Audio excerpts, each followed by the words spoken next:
To all of you once again. मैं दीपक कुमार सिन्हा आपका स्वागत करता हूं आपका अपना यूट्यूब चैनल संतोष टीचिंग हब में।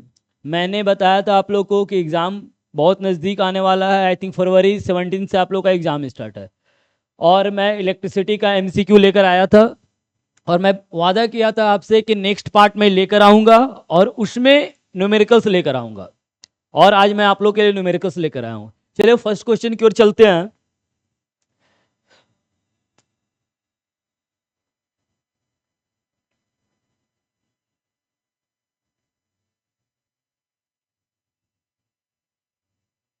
देखिए, in the given circuit the total resistance between X and Y. Questions क्या पूछ रहा है कि एक गिवन सर्किट में टोटल रेसिस्टेंस पूछ रहा है, तो टोटल रेसिस्टेंस एक्स और वाई के बीच में। तो आप जब सर्किट को ओपन करके बनाइएगा तो ये तीनों जो रेसिस्टेंस बनेगा वो आपका पैरेलल में बनेगा। किसमें बनेगा? पैरेलल में बनेगा। तो टोटल रेसिस्टेंस अगर हम पैरेलल में बनेगा तो आर इक्विवेलेंट हम बताए थे आप लोग को, आर इक्विवेलेंट इक्वल टू होता है 1/R1 plus 1/R2 plus 1/R3 dot dot dot 1/Rn। तो 3 दिया हुआ है रेसिस्टेंस आपका। तो क्वेश्चन देखते हैं। R1 आपका 236 है, तो 1/R equivalent equal to 1/2 plus 1/3 plus 1/6। LCM लेंगे 6 होगा, 2 3 जा 6, 3 2 जा 6, 6 1 जा 6, डेट इक्वल टू 6/6। 1 आ जाएगा आपका। 1/R इक्विवेलेंट इक्वल टू क्या हो जाएगा? 1। तो टोटल रेसिस्टेंस इसका क्या हो जाएगा बाबू? 1 हो जाएगा। ऑप्शन नंबर डी हो जाएगा। ऑप्शन नंबर क्या हो जाएगा? डी हो जाएगा। नेक्स्ट क्वेश्चन की ओर चलते हैं।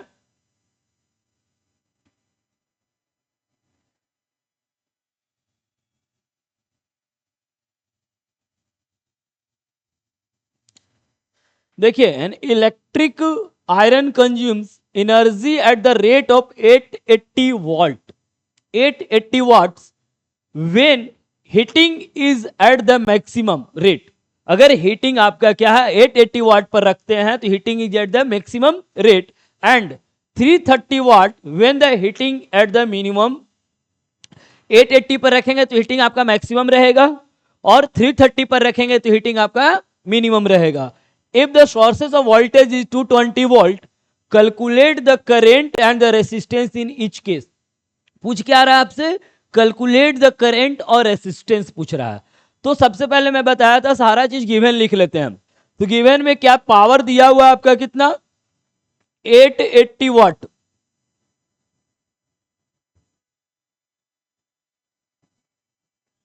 और उसका आपका भी दिया हुआ है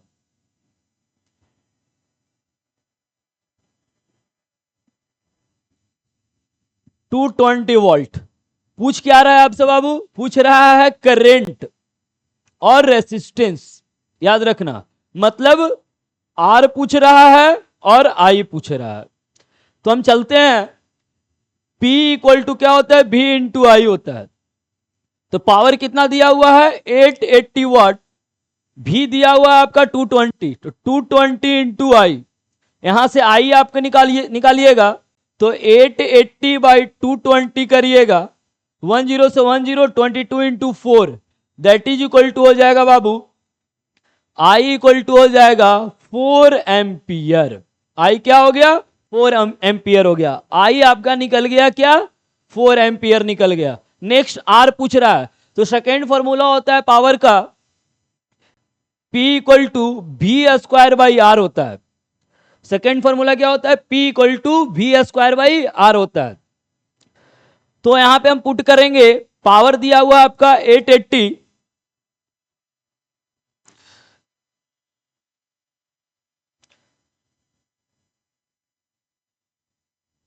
भी दिया हुआ आपका 220, तो 220 इंटू 220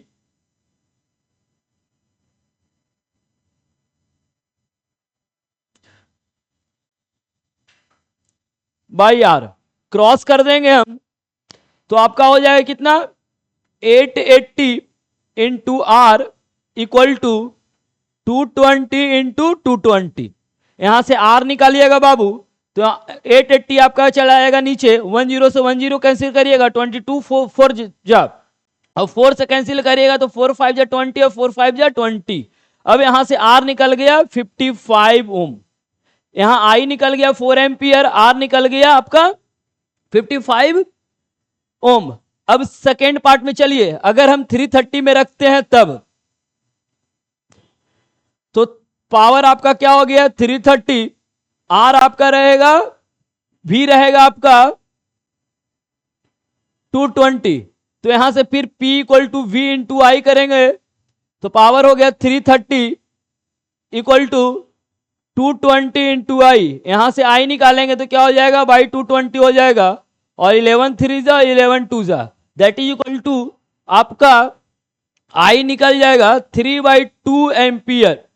सेम क्वेश्चन करेंगे हम सेम फॉर्मूला से, P equal to V square by R करेंगे तो पावर आपका दिया हुआ है 330 और रेसिस्टेंस आपका दिया हुआ है 220 इंटू 220 और इंटू आर करेंगे तो यहां क्रॉस करेंगे तो क्या हो जाएगा बाबू 220 इंटू 220 बाई 330, कैंसिल करेंगे 11 2 जा 11 3 जा तो आ जाएगा 440/3। आर कितना आ गया आपका बाबू 440/3 ओम। अब आपका यहां से दोनों सेम आ गया आपका, कर है calculate the current and resistance in each case. First case में हम निकाले थे, आई मेरा निकला था 4 एम्पियर और आर निकला था 55, और सेकेंड केस में हम निकाले हैं तो आई निकला है मेरा 3/2 निकला है, और आर आपका निकल गया है कितना, आर आपका निकल गया है 440/3। मैं न्यूमेरिकल आपको के लिए मैं बताया था आप लोगों को मैं न्यूमेरिकल लेकर आऊंगा आपके लिए, और खास करके मैं न्यूमेरिकल लेकर आया हूं, और सारे न्यूमेरिकल्स आपका बाबू प्रीवियस ईयर का है। जब तक प्रीवियस ईयर पीवाईक्यू नहीं करके जाओगे पता नहीं चलेगा कि क्वेश्चन किस टाइप का आता है, इसलिए मैं पीवाईक्यू लेकर आया हूं आप लोग के लिए। नेक्स्ट क्वेश्चन की ओर चलते हैं।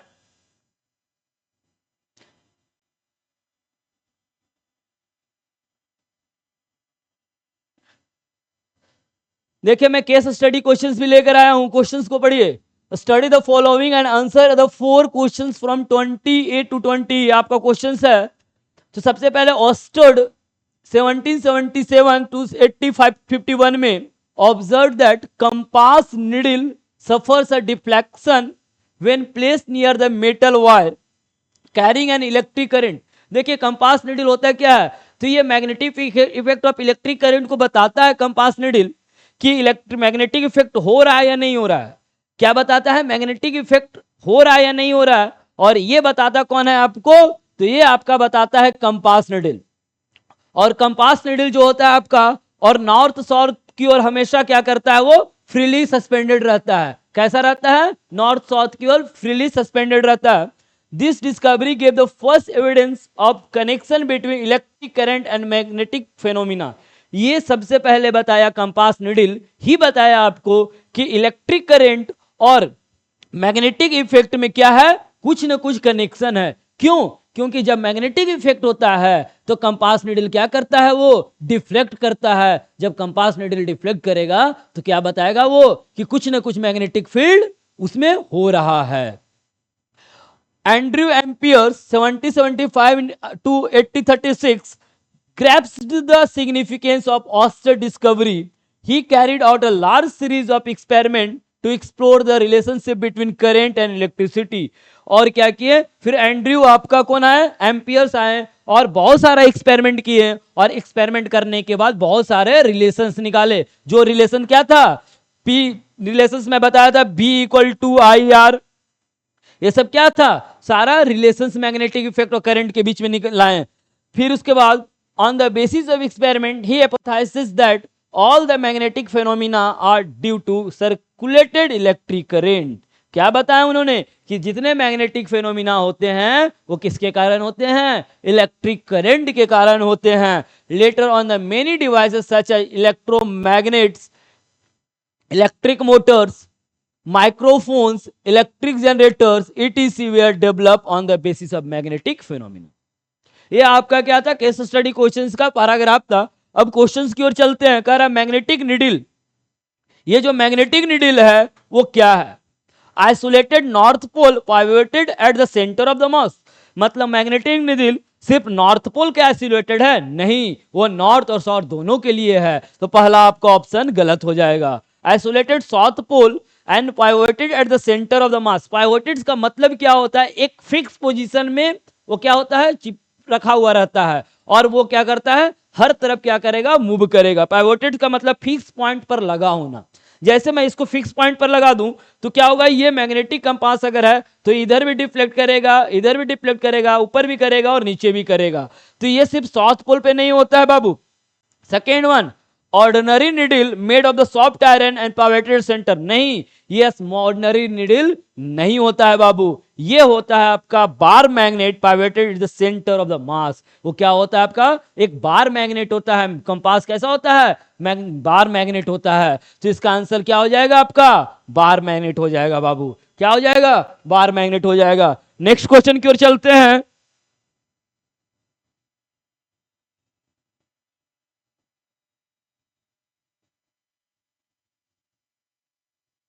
A freely suspended magnet always resists to the geographical north and south direction। अब याद रखना एक चीज, जो फ्रीली सस्पेंडेड मैग्नेट होता है, हमारा अर्थ क्या है, हमारा अर्थ है बाबू एक तरह का ही मैग्नेट है। क्या है, ह्यूज मैग्नेट है, याद रखना, earth is the huge magnet होता है। और एक चीज और याद रखना, जो हमारा नॉर्थ पोल होता है वो अर्थ का क्या होता है, साउथ होता है। हमारा जो नॉर्थ पोल होता है मैग्नेट का, कंपास निडल का, वो अर्थ का क्या होता है, साउथ होता है। और जो हमारा साउथ होता है वो अर्थ का क्या होता है, नॉर्थ होता है बाबू, याद रखना। अब देखो, the earth has two poles, नहीं, अर्थ के पास टू पोल्स नहीं है, लेकिन इससे कोई मतलब नहीं है डायरेक्शन से earth has a two pole का। Second one, earth behave as a huge magnet, हाँ देखो मैं जस्ट बताया आपका, अर्थ क्या बिहेव करता है, एक ह्यूज मैग्नेट बिहेव करता है। अर्थ अपने आप में क्या है बाबू, एक ह्यूज मैग्नेट है। और ह्यूज मैग्नेट के कारण अर्थ का जो नॉर्थ पोल होगा, वो मैं हम लोग अर्थ का जो नॉर्थ पोल होगा वो कंपास निडल का साउथ में आ जाएगा, और जस्ट अपोजिट रहता है बाबू। तो इसका आंसर क्या हो जाएगा, earth behaves as the huge magnet. Second question की ओर चलते हैं बाबू।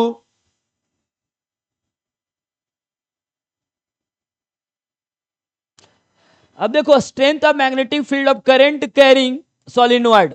अब देखो, करंट कैरिंग जो सोलिनॉइड होता है बाबू, याद रखना, करंट हमारा क्या होता है, एक सोलिनॉइड में करता है, ठीक है, सर्कुलर में करता है और स्ट्रेट वायर में करता है। तो सोलिनॉइड में जो करंट कैरिंग करेगा वो इस तरीके का करेगा बाबू, देखिएगा,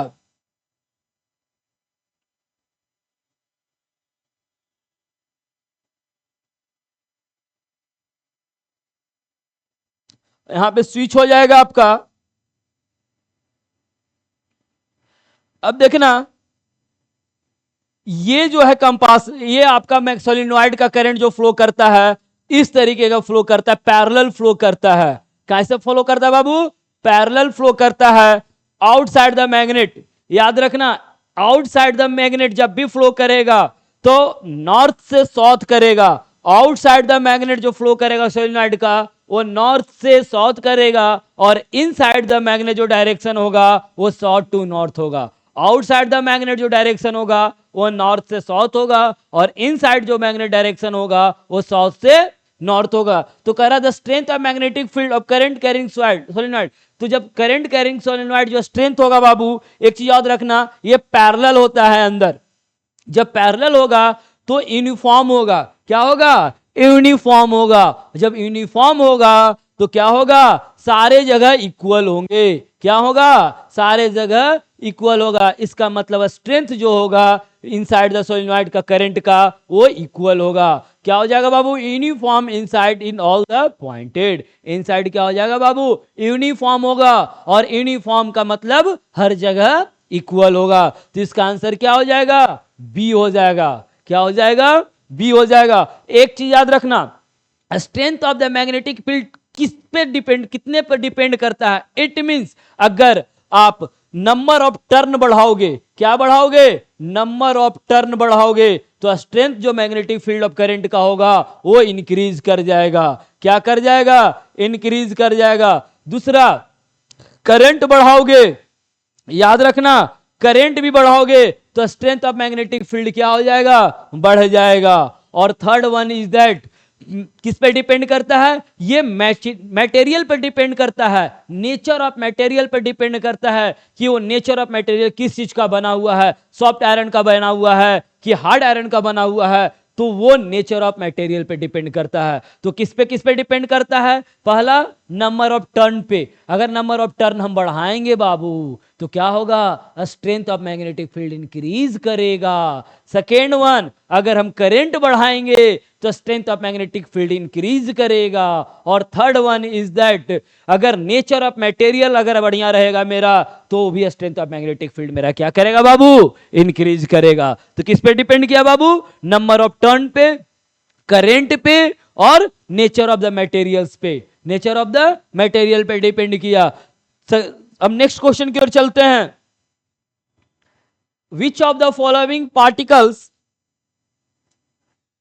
would be not experiences a force while moving perpendicular to the uniform magnetic field। अगर यूनिफॉर्म मैग्नेटिक फील्ड पर रहेगा तो कौन सा पार्टिकल क्या करेगा बाबू, फोर्स नहीं अप्लाई करेगा। तो बहुत अच्छे से जानते हो न्यूट्रॉन, न्यूट्रॉन में कोई चार्ज नहीं होता है। जब चार्ज नहीं होगा तो क्या वो फोर्स अप्लाई नहीं करेगा। तो इसका आंसर क्या हो जाएगा, न्यूट्रॉन हो जाएगा बाबू। प्रोटॉन तुम्हारा पॉजिटिव चार्ज होता है बाबू और इलेक्ट्रॉन आपका निगेटिव चार्ज होता है। तो आपका आंसर क्या हो जाएगा, न्यूट्रॉन हो जाएगा। नेक्स्ट क्वेश्चन की ओर चलते हैं।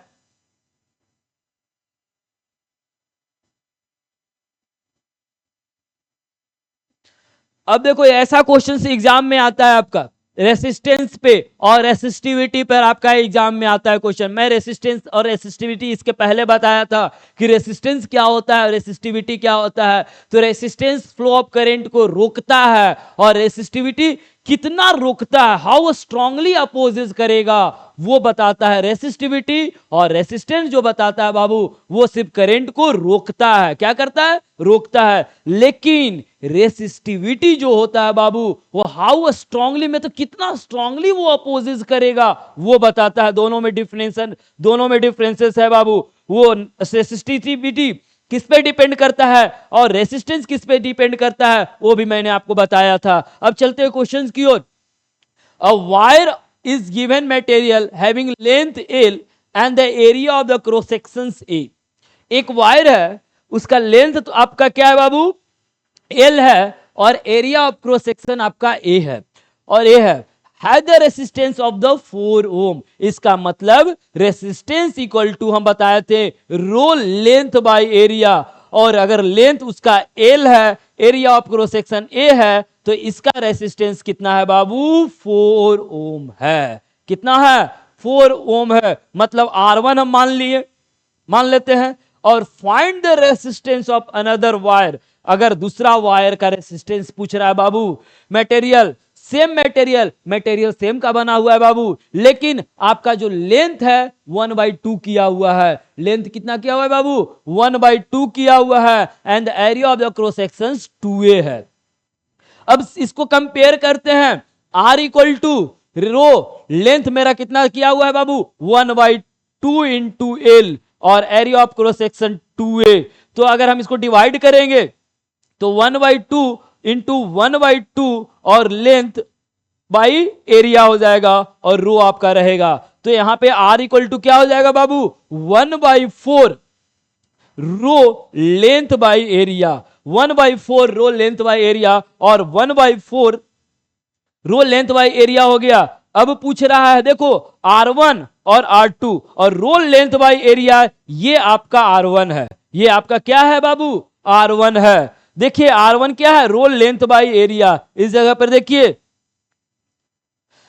R1 क्या है, रोल लेंथ बाई एरिया है बाबू। तो इस जगह पे क्या करेंगे, R1 जो दिया हुआ है हम पुट कर देंगे 1/4 into R1 that is equal to बाबू 1/4 into 4 that is equal to हो जाएगा बाबू 1 ओम। कितना हो जाएगा, 1 ओम हो जाएगा।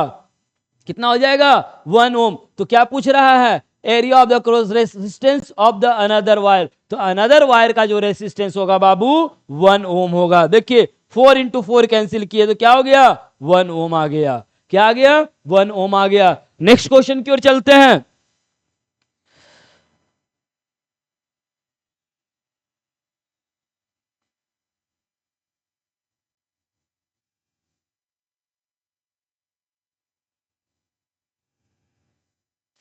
कह रहा डिवाइसेस,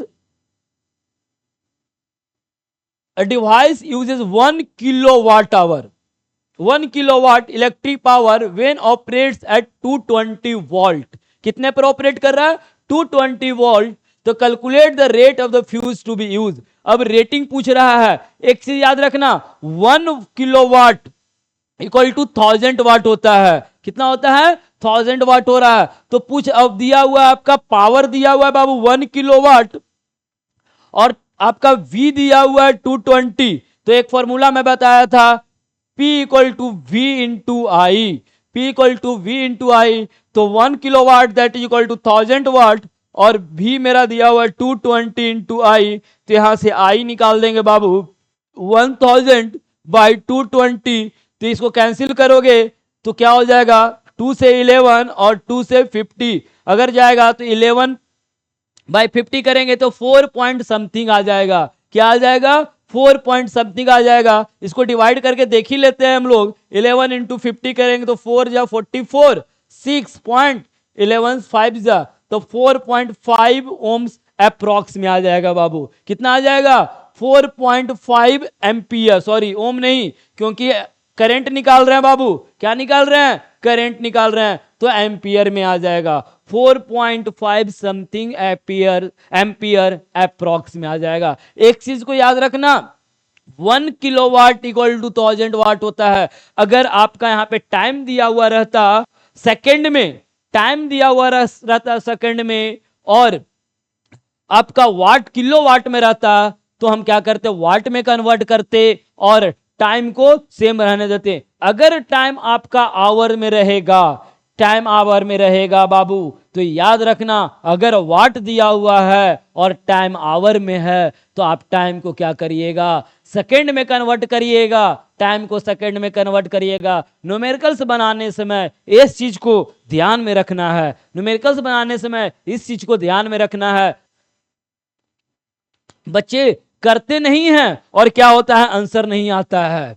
इसलिए एक चीज और मैं बताया था न्यूमेरिकल्स में, कि अगर आपको न्यूमेरिकल्स बनाना है तो सबसे पहले गिवन लिखिए। अगर आप नहीं भी जानते हैं न्यूमेरिकल्स को, तो सिर्फ अगर आप गिवन लिख दीजिएगा तो आपका जो एग्जामिनर होगा वो आपको हाफ मार्क्स देगा। अगर हम एकदम नहीं जानते हैं, उस बच्चे के लिए मैं बता रहा हूं जो एकदम नहीं जान रहा है, तो वो क्या करेगा? गिवन लिख कर श्योर आएगा, आपको नंबर मिलता है।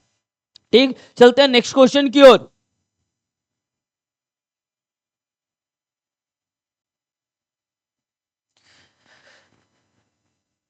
करा cylindrical conductor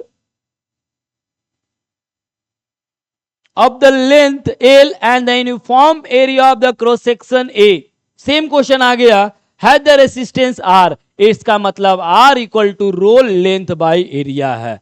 The area of the cross sections of another conductor of the same material and same resistance, resistance आपका बाबू सेम है, मटेरियल भी सेम है, बट लेंथ को चेंज कर दिया है, लेंथ को आपको चेंज कर दिया है। तो क्या पूछ रहा है? तो क्या इफेक्ट पड़ेगा? क्या इफेक्ट पड़ेगा? तो rho length by area, R, ये किसके बराबर है बाबू? आर के बराबर है। किसके बराबर है? आर के बराबर है। तो आगे 2 लगाएंगे तो क्या हो जाएगा? 2 आर 2 के बराबर हो जाएगा। तो क्या हो जाएगा यहां पे? 2a हो जाएगा। क्या हो जाएगा बाबू? 2a हो जाएगा, 2r हो जाएगा यहां पे। तो यहां a को हम डिनोट किए हैं टोटल मटेरियल्स को, तो क्या हो जाएगा यहां पे? 2a हो जाएगा बाबू। क्यों? क्योंकि रोल लेंथ बाई एरिया सिर्फ लेंथ चेंज हो रहा है। क्या चेंज हो रहा है? लेंथ चेंज हो रहा है। और हम एक चीज जानते हैं, रेसिस्टेंस जो होता है बाबू वो डायरेक्टली प्रोपोर्शनल है लेंथ का। रेसिस्टेंस जो होता है बाबू वो लेंथ का आपका डायरेक्टली प्रोपोर्शनल है। इट मींस अगर आपका लेंथ बढ़ेगा, अगर आपका लेंथ इंक्रीज करेगा, जितने टाइम्स इंक्रीज करेगा उतने टाइम्स आपका रेसिस्टेंस भी इंक्रीज करेगा, उतने टाइम्स रेसिस्टेंस भी इंक्रीज करेगा। कब? जब area of the cross section में कोई चेंजिंग नहीं आएगा तब। और अगर रेसिस्टेंस आपका इनवर्सली प्रोपोर्शनल है बाबू एरिया का, इट मींस यहां पे क्या हो गया कि एरिया का जब इनवर्सली प्रोपोर्शनल है बाबू तो एरिया इंक्रीज करेगा तो रेसिस्टेंस आपका डिक्रीज करेगा। जितने टाइम्स आपका एरिया इंक्रीज करेगा उतने टाइम्स आपका रेसिस्टेंस डिक्रीज करेगा। इनवर्सली और डायरेक्टली में यही डिफरेंसेस है कि इनवर्सली में क्या होता है, जो अगर लेंथ बढ़ेगा तो रेसिस्टेंस बढ़ेगा, लेकिन डायरेक्टली में अगर लेंथ बढ़ेगा तो रेसिस्टेंस बढ़ेगा और अगर लेंथ घटेगा तो रेसिस्टेंस भी घटेगा। लेकिन इनवर्सली में जस्ट अपोजिट है बाबू। इनवर्सली का मतलब होता है एक बढ़ेगा तो दूसरा घटेगा, एक बढ़ेगा तो दूसरा घटेगा। नेक्स्ट क्वेश्चन की ओर चलते हैं। देखिए बहुत बढ़िया क्वेश्चन लेके आया हूं आप लोग के लिए। इसमें 3 क्वेश्चन है, इसमें बाबू 3 क्वेश्चन है। बहुत बढ़िया से समझिएगा क्वेश्चंस को। जब तक आप क्वेश्चंस को नहीं समझिएगा आपसे नहीं बनेगा आंसर, याद रखना। अब क्वेश्चंस पढ़ते हैं हम लोग। An electric bulb is rated at 220 volt and 100 watt, what is the resistance. सबसे पहले क्या बोल रहा है, आपका पावर दिया हुआ है बाबू 100 वाट, कितना 100 वाट दिया हुआ है, और आपका भी दिया हुआ है बाबू 200 वोल्ट, भी दिया हुआ है 200 वोल्ट दिया हुआ है बाबू। और पूछ रहा है रेसिस्टेंस। क्या पूछ रहा है, रेसिस्टेंस पूछ रहा है। तो हम एक चीज जानते हैं बाबू कि पावर इक्वल टू क्या होता है, power equal to 2-3, power equal to एक होता है V इंटू आई और एक होता है V square by R, 2 formula, और एक होता है power equal to I square into R, 3 formula होता है पावर का, याद रखिएगा 3 फॉर्मूला होता है। तो अब यूज निकालना क्या है हमको, तो निकालना है सर रेसिस्टेंस। अब देखते हैं पावर दिया हुआ है, वोल्ट दिया हुआ है, पोटेंशियल डिफरेंस दिया हुआ है और निकालना है आर। तो अब देख लेंगे क्या करेंगे, सेकेंड फॉर्मूला पर हम यूज करेंगे P equal to V square by R पर जब यूज करेंगे बाबू तो पावर दिया हुआ 100, तो यहां हो जाएगा आपका 100 और आपका दिया हुआ वोल्टेज 200 इंटू 200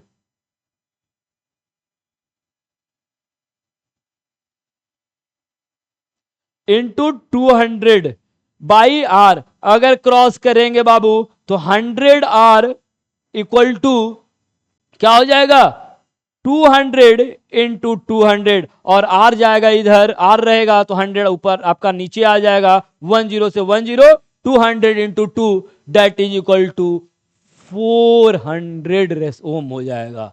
क्या हो जाएगा बाबू 400 ओम हो जाएगा। याद रखना जब भी न्यूमेरिकल बनाओ तो एक चीज याद रखना, गिवन जरूर देंगे और गिवन के बगल में अगर हम सारा उसका फॉर्मूला लिख लेते हैं तो और अच्छी बात है, वो आपको पता चल जाएगा कि कौन सा फॉर्मूला यूज करना है। हम देखो तो P equal to V into I use कर सकते थे सर, नहीं कर सकते थे, लेकिन अगर हम चाहते तो कर सकते थे। यहां से आई निकाल देते बाबू, यहां से आई निकाल के आई स्क्वायर इंटू आर पर पुट कर देते, लेकिन ये थोड़ा सा हमको आई निकालना पड़ता, उसके बाद एक फॉर्मूला और पे यूज करना पड़ता। लेकिन हमको क्या है डायरेक्ट दिया हुआ है P equal to V square into R पर यूज कर रहे हैं तो डायरेक्ट मेरा आर निकल रहा है, डायरेक्ट मेरा आर निकल रहा है। अब नेक्स्ट क्वेश्चन की ओर चलते हैं। Calculate the energy consume by the 3 such bulb. अब 3 bulb if they glow continuously for the 10 hour for complete month of November, for the complete month of November। याद रखना बाबू वो कंप्लीट मंथ ऑफ नवंबर में है आपका। तो हम जानते हैं एनर्जी इक्वल टू क्या होता है सर, P इंटू टी होता है, P इंटू टी होता है। अब देखिए यहां पे क्या है वाट है, क्या है वाट है, और यहां टाइम आपका आवर में है, टाइम आपका आवर में है। तो हम P को सबसे पहले क्या करेंगे 100/1000 करके चेंज कर देंगे, 1/10 किलो वाट हो गया। अब E equal to P into two T पर पुट करेंगे तो क्या हो जाएगा मेरा, E इक्वल टू हो जाएगा P मेरा कितना हो गया 1/10, टाइम कितना है 10, और कितने बल्ब हैं 3 बल्ब है बाबू, और साथ में complete the month of November, नवंबर में कितने दिन होते हैं 30 डेज होते हैं, कितने डेज होते हैं 30 डेज होते हैं, तो इनटू 30 कर देंगे तो 10 से 10 कैंसिल, 33 जा 19, कितना हो जाएगा 19 जूल हो जाएगा, कितना हो जाएगा बाबू 90 जूल हो जाएगा। अब थर्ड क्वेश्चन की ओर चलते हैं, calculate the total cost if the rate is 650 per unit, एक यूनिट का 6 रुपीज 50 पैसा है तो 90 यूनिट का क्या रेट होगा, एक यूनिट का कितना होता है 60 रुपीज है तो 90 का क्या हो जाएगा, तो 90 इंटू 6.5 करेंगे बाई 100 करेंगे, 10 से 10 कैंसिल करेंगे और 10 से 1 करेंगे तो 65 इंटू 9 कर लेते हैं, 9 5 या 45, 585 रुपीज लगेगा, कितना लगेगा 585 रुपीज। आया समझ में, इसका मतलब क्या हो गया बाबू कि अगर 3 बल्ब हम लोग जलाते हैं और 10 आवर के लिए जलाते हैं तो जो एनर्जी कंज्यूम होगा वो 90 जूल्स कंज्यूम होगा, और 19 जूल एनर्जी कंज्यूम होने में कितना रुपया लगेगा, कितनी रुपीस लगेंगे 1 मंथ में, नवंबर का मंथ में, तो बोल रहा है क्या अगर एक यूनिट का रेट दिया हुआ है 6.5 तो कितना 90 यूनिट उठा है तो 90 यूनिट का कितना हो जाएगा 90 इंटू 6.5 कर देंगे, मल्टीप्लाई कर देंगे। ये क्वेश्चन आपका 5 मार्क्स में आता है, कितने में आता है बाबू 5 मार्क्स में ये क्वेश्चन आपका आता है। अब नेक्स्ट क्वेश्चन की ओर चलते हैं,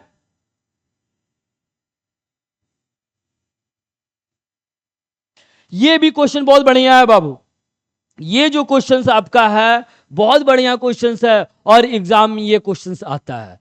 क्वेश्चन क्या है आपका, so how would you join the 3 resistor, अब कह रहा है कि 3 रेसिस्टर को आप कैसे ज्वाइन करिएगा अगर ईच रेसिस्टर आपका 9 ओम हो, कितना है 9 ओम है, जो इक्विवेलेंट रेसिस्टेंस हो वो आपका कंबाइन करने पर 13.5 एम्पियर आए, सॉरी 13.5 ओम आए, कितना है 13.5 ओम आए, और सेकेंड में आपका 6 ओम आए, मतलब 3 आपको रेसिस्टर दे दिया, एक रेसिस्टर आपका क्या है 9 ओम का है, और आपको जैसे मैं बताता हूं ये 3 रेसिस्टर्स है, ये क्या है आपका 3 रेसिस्टर है, ठीक है, और तीनों रेसिस्टर्स कितना ओम का है 9 ओम का, 9 ओम का और 9 ओम का। अब क्वेश्चन पूछ क्या रहा है कि आप तीनों रेसिस्टर को किस तरीके से ज्वाइन करिएगा, सीरीज में करिएगा कि पैरेलल में करिएगा कि इक्विवेलेंट रेसिस्टेंस कितना आ जाए बाबू,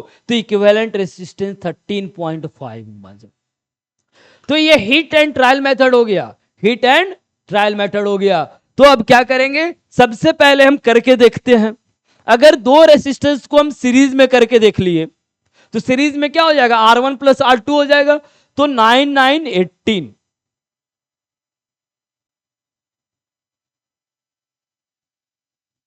और एक रेसिस्टर्स को हम क्या करें पैरेलल में कनेक्ट करें, तो 2 सीरीज एक पैरेलल करेंगे तो 18 प्लस 1/9 एलसीएम लेंगे तो 9 हो जाएगा, 1 9 जा वो ज्यादा 1 9 जा क्या हो जाएगा बाबू 1 9 जा 9 हो जाएगा, 18 इंटू 9 162 प्लस 1 163/9, ये आता ही नहीं है, करते हैं डिवाइड 9 को 163 में तो 9 1 जा 9 73, तो 9 8 जा 72, 18 पॉइंट समथिंग, ये मेरा गलत हो गया, हम 2 को सीरीज में नहीं करके एक पैरेलल में नहीं करते हैं। अब नेक्स्ट करके देखते हैं बाबू, 2 को पैरेलल में करके देखते हैं और एक को सीरीज में करके देखते हैं, तो 2 जब पैरेलल करेंगे तो 9 आ गया, 1 प्लस 1 2/9 डेट इक्वल टू 9/2, और एक को पैरेलल में कनेक्ट किए तो 2 9 2 18 वो हो जाएगा आपका 27/2 that is equal to 13.5। It means 2 को क्या किए हम कनेक्ट, 2 को कनेक्ट कर दिए हम आपका पैरेलल में दो सीरीज को R1 और R2 1/9 प्लस 1/9 इसको क्या किए हम पैरेलल में कनेक्ट किए, और जो इक्विवेलेंट रेसिस्टेंस आया वो दोनों से उसके बाद एक को क्या किए उसके साथ सीरीज में कनेक्ट कर दिए। इसको पैरेलल में किए बाबू और इसको सीरीज में, इसका मतलब दो को पैरेलल में किए और एक को सीरीज में किए, तब आपका आ गया 13.5 ओम। कितना आ गया बाबू? देखो दो को पैरेलल में किए तो 1/9 और 1/9 किए तो 9 9 का एलसीएम हो जाएगा 9, और 9 डिवाइड करेंगे 9 से तो 1 इंटू 1 1 आ गया, और सेम 1 2/9 और 1/r इक्विवेलेंट इक्वल टू हो जाएगा 2/9, तो r क्या आ जाएगा 9/2, और एक को क्या किए बाबू हम सीरीज में कनेक्ट कर दिए तो 9/2 प्लस 9, अब एलसीएम लिए 2, यहां 9 और 18 27/2 डेट इक्वल टू 13.5 ओम। अब सेकेंड वन देखते हैं बाबू, हम दो को क्या करें, अब देखते हैं कि क्या करें कि 6 ओम आ जाए, तो फिर heat and trial method use करेंगे बाबू। अगर 1/9 प्लस 9 प्लस 9 यूज करते हैं तो क्या हो जाएगा, यहां पे 9 और 9 18 हो जाएगा, और प्लस 1/9, इसका मतलब क्या हुआ, ये दो को सीरीज में कनेक्ट किए, दो को सीरीज में कनेक्ट किए, और सीरीज में कनेक्ट करने के बाद करके मैं देख लेता हूं।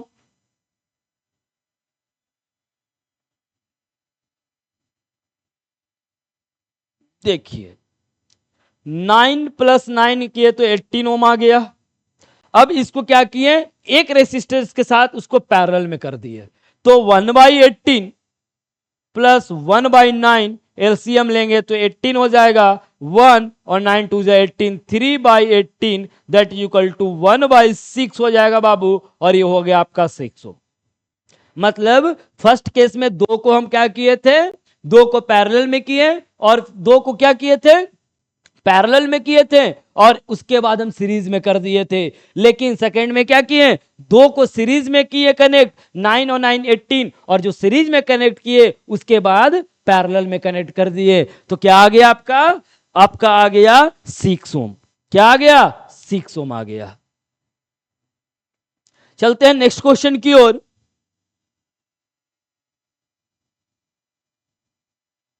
देखिए असर्शंस बेस्ड क्वेश्चन भी आपके लिए मैं लेकर आया हूं। कह रहा है क्या, the strength of the magnetic field produce at the centre of the current carrying circular coil, coil कैसा है, सर्कुलर है, increases on increasing the number of the turn. मैं बताया था आपका कि अगर नंबर ऑफ टर्न बढ़ाएंगे तो मैग्नेटिक फील्ड का स्ट्रेंथ होगा वो बढ़ेगा, क्या होगा, बढ़ेगा। तो अगर मैग्नेटिक फील्ड का स्ट्रेंथ बढ़ रहा है बाबू तो असर्शन मेरा सही है। अब रीजन देखते हैं, the current in each circular turn has the same direction and the magnetic field due to each turn just added up. हाँ, करेंट भी क्या होगा, सेम डायरेक्शन में फ्लो करेगा, और जैसे जैसे हम ऐड करेंगे, जैसी जैसी हम ऐड करेंगे वो आपका क्या हो जाएगा, magnetic due to each turn then just add हो जाएगा। वो क्या हो जाएगा, टर्न जैसे जैसे बढ़ाएंगे मैग्नेटिक फील्ड का जो इफेक्ट होगा, वो करंट होगा, वो ऐड होते चला जाएगा। इसका मतलब रीजन भी मेरा सही है। मतलब क्या हो जाएगा, both assertions and reasons are true and reason is the correct explanation of it. assertions और रीजन ट्रू है, और रीजन जो होगा बाबू एक्सप्लेनेशन का करेक्ट है। तो इसका क्या हो जाएगा, इसका हो जाएगा आपका आंसर ए। क्या हो जाएगा, ए हो जाएगा बाबू। अब चलते हैं नेक्स्ट क्वेश्चन की ओर। देखिए फिर लेके आ गए आप लोग के लिए न्यूमेरिकल से। अब क्या है, in the 4 identical resistors of resistance 8 ओम, 4 अलग अलग रेसिस्टर है और सबका रेसिस्टेंस कितना है, 8 ओम है, are first connected in series so as to give the effective resistance is RS। अगर सीरीज में कनेक्ट करेंगे तो इफेक्टिव रेसिस्टेंस मेरा देगा RS। उसके बाद and then connected in the parallel so as to give the effective resistance is the RP। पहले connect करेंगे सीरीज में तो इफेक्टिव रेसिस्टेंस जो RS होगा, फिर कनेक्ट करेंगे पैरेलल में तो इफेक्टिव रेसिस्टेंस मेरा क्या हो जाएगा, आरपी हो जाएगा। तो पूछ क्या रहा है बाबू, ratio of RS by RP. तो पहले आरएस निकाल देते हैं हम लोग। 8 plus 8 plus 8 plus 8 that is equal to 13 ohm. कितना हो जाएगा, 13 ओम हो जाएगा बाबू। अब उसके बाद पैरेलल में कनेक्ट करेंगे, RP equal to 1/8 plus 1/8 plus 1/8 plus 1/8। LCM आपका 8 जाएगा, 1 1 1 1 that is equal to 4/8 1/2 that is equal to 2। अभी क्या करेंगे, R S by RP. R S मेरा कितना है बाबू, आर एस मेरा 30 ओम है, तो 30। आरपी कितना आया था, 2, तो डिवाइड करेंगे तो 16:1, इसका आंसर हो जाएगा 16। कितना हो जाएगा, 16 हो जाएगा बाबू। क्या हो जाएगा इसका आंसर, 16 हो जाएगा। नेक्स्ट क्वेश्चन की ओर चलते हैं हम लोग।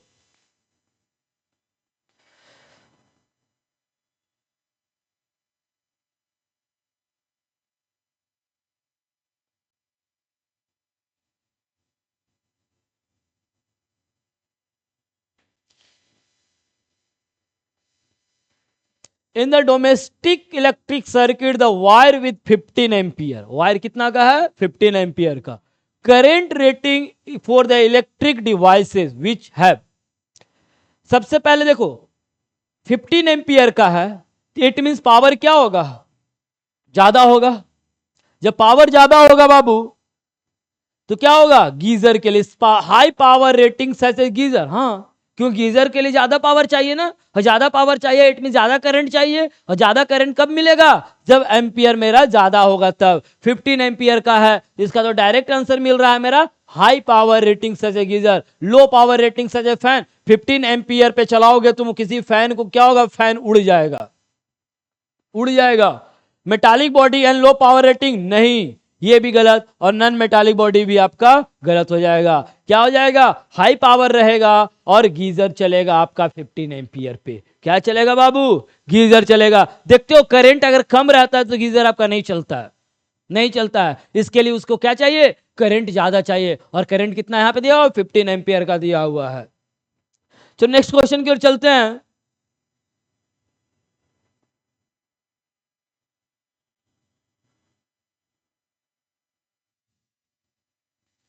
An electric kettle of 2 kilowatt. अब देखो फिर पावर दिया हुआ है 2 किलोवाट आवर, किलोवाट दिया हुआ है, और कैलकुलेट इन फॉर 2 आवर। देखिए अब दिया हुआ है मेरा 2 आवर, जब 2 आवर दिया हुआ है तो वो क्या है, किलोवाट है। अगर यहां पे सेकेंड मिनट रहता तो हम क्या करते, सेकेंड में कन्वर्ट कर देते, और किलोवाट को वाट में कन्वर्ट कर देते, या किलोवाट को किलोवाट में रहने देते और इसको आवर में कन्वर्ट कर देते। किलोवाट पर आवर होता है, याद रखना रिलेशनशिप। 1 किलोवाट पर आवर मतलब 1 घंटा में कितना वाट वो पावर कंज्यूम किया। तो अगर आवर में रहेगा तो किलोवाट पर आवर रहेगा, और सेकंड में रहेगा तो वाट पर सेकंड रहेगा। ठीक, तो दिया हुआ है आपका पावर 2 किलोवाट और टी दिया हुआ है 2 आवर। तो एनर्जी क्या जानते हैं हम लोग, P इंटू टी जानते हैं बाबू। तो P मेरा दिया हुआ है कितना, 2, और T इंटू 2 दैट इज 4। कह रहा है क्या, किलोवाट आवर जूल। एनर्जी किसमें पूछ रहा है, किलोवाट आवर जूल में, तो 4 जूल हो जाएगा। क्या हो जाएगा, 4 जूल। यहां क्योंकि क्वेश्चन आपसे पूछ रहा है किलोवाट आवर जूल में, इसलिए मैंने कोई कन्वर्सन नहीं किया, कोई चेंजिंग नहीं किया, डायरेक्ट एनर्जी का फॉर्मूला लगा दिया। Energy equal to P into T होता है, बस डायरेक्ट फॉर्मूला पुट कर दिया और आंसर मेरा आ गया। नेक्स्ट क्वेश्चन की ओर चलते हैं।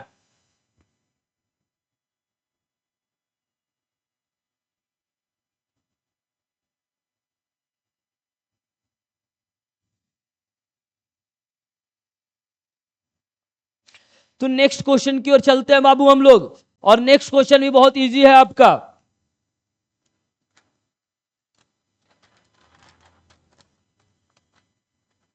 क्या कह रहा है, 2 lamp, 1 rated 100 watt and 220 volt पे, and the other 60 watt at 220 volt are connected in the parallel to electric main supply of 220 volt. Parallel में कनेक्टेड है, तो याद रखना P equal to V equal to क्या होता है, आई आर होता है, एंड I इक्वल टू क्या हो जाएगा, V बाई आर हो जाएगा। I इक्वल टू क्या हो जाएगा, P by power equal to क्या होता है, V इंटू आई होता है। Power equal to V into I होता है। एंड I इक्वल टू क्या हो जाएगा, P बाई V हो जाएगा। अब क्या होता है, कनेक्ट किस में कर रहे हैं बाबू, पैरेलल में कनेक्ट कर रहे हैं। तो पहले I1 निकाल लेंगे, फिर उसके बाद I2 निकाल लेंगे और दोनों को पैरेलल में कनेक्ट कर देंगे। तो I1 निकालेंगे तो क्या हो जाएगा, पावर कितना दिया हुआ है 100 वाट और कितना 220 पे, तो हो जाएगा क्या 5/11। I1 क्या आ जाएगा 5/11 आ जाएगा। अब I2 निकालेंगे तो सेम आपका दिया हुआ है 60/220 103/11। अब क्या करेंगे 3/11, अब ऐड कर देंगे हम 5/11 प्लस 3/11 डायरेक्ट 8/11। ये आपका आंसर पॉइंट में आ जाएगा। ये आंसर क्या आ जाएगा बाबू, पॉइंट में आ जाएगा आपका। नेक्स्ट क्वेश्चन की ओर चलते हैं। चलिए कंप्लीट हो गया, थैंक यू। अगर आपको ये सेशन अच्छा लगे तो आप लाइक करिए, सब्सक्राइब करिए, और अगर आप लाइक करते हैं तो हमको मोटिवेशनल मिलता है और उसी मोटिवेशन से मैं आपको और ज्यादा एनर्जी में पढ़ाऊंगा बाबू। तो आप लाइक करना ना भूलें। That's all, thank you, have a nice day. और नेक्स्ट वीडियो में फिर लेकर आऊंगा आपके लिए, वो रहेगा magnetic effect of electric current. मैं वादा किया हूं आपको कि एग्जाम से पहले मैं फिजिक्स और केमिस्ट्री का सारा चैप्टर का एमसीक्यू लेकर आऊंगा बाबू, और सारा पीवाईक्यू मैं करवाऊंगा, मैं आपसे वादा करता हूं। चलिए धन्यवाद।